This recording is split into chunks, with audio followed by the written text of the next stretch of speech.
ആലപ്പുഴ തുറവൂർ മഹാക്ഷേത്രത്തിലെ ഉത്സവത്തിനിടെ പോലീസുകാർക്ക് മർദ്ദനം. മദ്യപിച്ചെത്തി പ്രശ്നമുണ്ടാക്കിയ യുവാക്കളെ കസ്റ്റഡിയിലെടുക്കുന്നതിനിടെയായിരുന്നു മർദ്ദനം. പുളിങ്കുന്ന് സ്റ്റേഷനിലെ CPO ഹസീർ ഷാ, ചേർത്തല സ്റ്റേഷനിലെ CPO സനൽ എന്നിവർക്കാണ് പരിക്കേറ്റത്. അശ്വിൻ പാലാഴിയാണ് വാർത്തയുടെ വിശദാംശങ്ങളുമായി ആലപ്പുഴയിൽ നിന്ന് ചേരുന്നത്.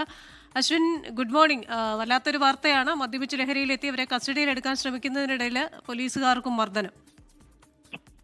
Hashmi Krishna, good morning. ഇന്നലെ ദീപാവലി ഉത്സവവുമായി ബന്ധപ്പെട്ടാണ് തുറവൂർ ക്ഷേത്രത്തിൽ ഒരു പരിപാടി നടന്നത്. ആ പരിപാടിക്കിടെ സ്വാഭാവികമായി അമ്പലപ്പറമ്പിൽ ഉണ്ടാകുന്ന സംഘർഷം യുവാക്കൾ തമ്മിൽ ഉണ്ടായി.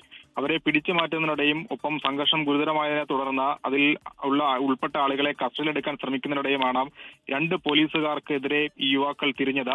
മാരകമായി ഇവരെ മർദ്ദിക്കുകയും ചെയ്തു. അതിൽ ഈ ദൃശ്യങ്ങളിൽ നമുക്ക് കാണുന്നത് പോലെ ഒരു പോലീസുകാരന്റെ തലക്കിട്ടാണ് അടിക്കുന്നത്. കഴുത്തിന് പുറകിലുമെല്ലാം മാരകമായി മർദ്ദിക്കുന്നുണ്ട്. ആ ദൃശ്യങ്ങളിലുള്ളത് ഒരു ഭാഗം മാത്രമാണ്. അതിൽ കൂടുതൽ മർദ്ദനം അവർക്ക് ഏറ്റിട്ടുണ്ട്. അതിൽ ഹസീർ ഷാ, സനൽ എന്നീ രണ്ട് പോലീസ് ഉദ്യോഗസ്ഥർക്കാണ് പരിക്കേറ്റത്. ഈ മർദ്ദിച്ച ആളുകളെ തിരിച്ചറിയാനായിട്ടില്ല. അതിൽ എഫ്ഐആറിൽ ഒരു ഡാർക്ക് ഗ്രീൻ ഷർട്ട് അണിഞ്ഞയാൾ മർദ്ദിച്ചു എന്നുള്ളതാണ് പറയുന്നത്. അതുകൂടാതെ കണ്ടാൽ അറിയാവുന്ന 5 പേരെ കൂടി എഫ്ഐആറിൽ പ്രതി ചേർത്തിട്ടുണ്ട്. ഇവർക്ക് വേണ്ടിയുള്ള തെരച്ചിൽ ആരംഭിച്ചു. ഇന്നലെ ഈ 2 പോലീസുകാർ മാത്രമാണ് ഈ സ്ഥലത്തെ ഡ്യൂട്ടിയിൽ ഉണ്ടായിരുന്നത്. മദ്യപിച്ചാണ് യുവാക്കൾ തമ്മിൽ തർക്കത്തിലേക്ക് പോയത് എന്നാണ് പറയുന്നത്. ഇതിൽ ഈ ഹസീർ ഷാ പുളിങ്കുന്ന് പോലീസ് സ്റ്റേഷനിലെ സിവിൽ പോലീസ് ഓഫീസറാണ്. ഒപ്പം CPO സനൽ, ചേർത്തല സ്റ്റേഷനിലെ സനൽ CPO ആണ്. ഇവർക്ക് 2 പേർക്കും പരിക്കേറ്റിരുന്നു.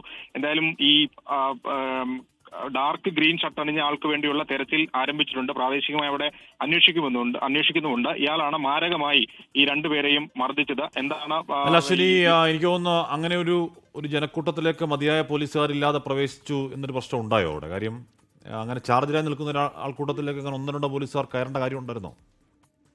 പക്ഷേ സ്വാഭാവികമായും വലിയ പ്രശ്നമില്ലാത്ത ഒരു ക്ഷേത്രമാണ്. അവിടെ ഇങ്ങനെ വൈകുന്നേരത്തോടുകൂടി മദ്യപിച്ചെത്തിയ ആളുകളാണ് ഈ പ്രശ്നം ഉണ്ടാക്കുന്നത്. സ്വാഭാവികമായി അവിടെ തിരക്ക് നിയന്ത്രിക്കാനും ഒക്കെ വേണ്ടി അമ്പലത്തിന്റെ കോമ്പൗണ്ടിനുള്ളിൽ 2 പോലീസുകാരെയാണ് നിയോഗിച്ചിരുന്നത്.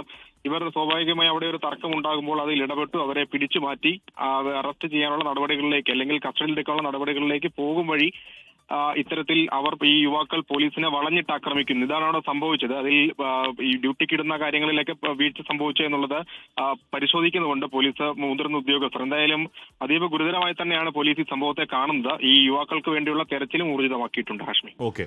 അശ്വിനാണ് വാർത്തയുടെ വിവരങ്ങൾ നൽകിയത്. അപ്പോൾ എന്ന് പറഞ്ഞാൽ അവിടെ തർക്കം ഉണ്ടാകുന്നു, അടി ഉണ്ടാകുന്നു. അപ്പോൾ കയ്യും കെട്ടി നോക്കി നിൽക്കാൻ 2 പേരാണെങ്കിൽ 2 പേർക്ക് പോലീസുകാർക്ക് പറ്റില്ല. അവരവരുടെ ജോലി ചെയ്തതാണ്. വളഞ്ഞിട്ട് മർദ്ദനമേൽക്കും എന്നുള്ള ധാരണ അവർക്ക് ഉണ്ടാവത്തില്ലല്ലോ, അല്ലേ?